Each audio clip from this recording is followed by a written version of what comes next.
ಈ ಕಾರ್ಯಕ್ರಮಕ್ಕೆ ಸುಮಾರು 1,00,000ಕ್ಕೂ ಹೆಚ್ಚು ಜನನ ಸೇರುವ ನಿರೀಕ್ಷೆ ಇದೆ. ಜನ ಉತ್ಸಾಹದಲ್ಲಿದ್ದಾರೆ. ನಮ್ಮ ಶಾಸಕರೆಲ್ಲ ಉತ್ಸಾಹದಿಂದ ಇಷ್ಟೊಂದು ಕಾಮಗಾರಿಗಳಾಗ್ತಾ ಇದ್ದಾವೆ, ಅಭಿವೃದ್ಧಿ ಆಗ್ತಾ ಇದ್ದಾವೆ ಅಂತೇಳಿ. ಕಳೆದ ಬಾರಿನೂ 13-18ರಲ್ಲಿ ಮೈಸೂರಿಗೆ ಸುಮಾರು 3,000 ಕೋಟಿಗಿಂತ ಹೆಚ್ಚು ಹಣವನ್ನು ವಿವಿಧ ಕಾಮಗಾರಿಗಳಿಗೆ ಕೊಟ್ಟು ಅಭಿವೃದ್ಧಿ ಮಾಡಿರ್ತಕ್ಕಂಥದ್ದನ್ನು ನಿಮ್ಮ ಗಮನಕ್ಕೆ ತರಲಿಕ್ಕೆ ಬಯಸ್ತೇನೆ 13-18ರ ಅವಧಿನಲ್ಲಿ.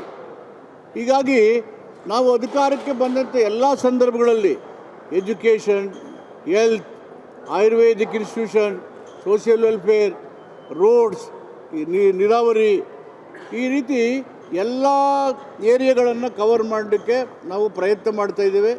ಮೈಸೂರು ಒಂದು ಮಾದರಿಯಾಗಿ ಅಭಿವೃದ್ಧಿ ಆಗಬೇಕು, ಉತ್ತಮವಾದಂಥ ಸೌಹಾರ್ದತೆಯ ನಾಡಾಗಬೇಕು ಮತ್ತು ಎಲ್ಲ ಜನರ ಮೂಲಭೂತ ಸೌಕರ್ಯಗಳನ್ನು ಈಡೇರಿಸಬೇಕು, ಪೂರೈಸಬೇಕು ಅನ್ನೋದು ನಮ್ಮ ಸರ್ಕಾರದ ಉದ್ದೇಶ, ಸಿದ್ದರಾಮಯ್ಯರ ಆಶಯ.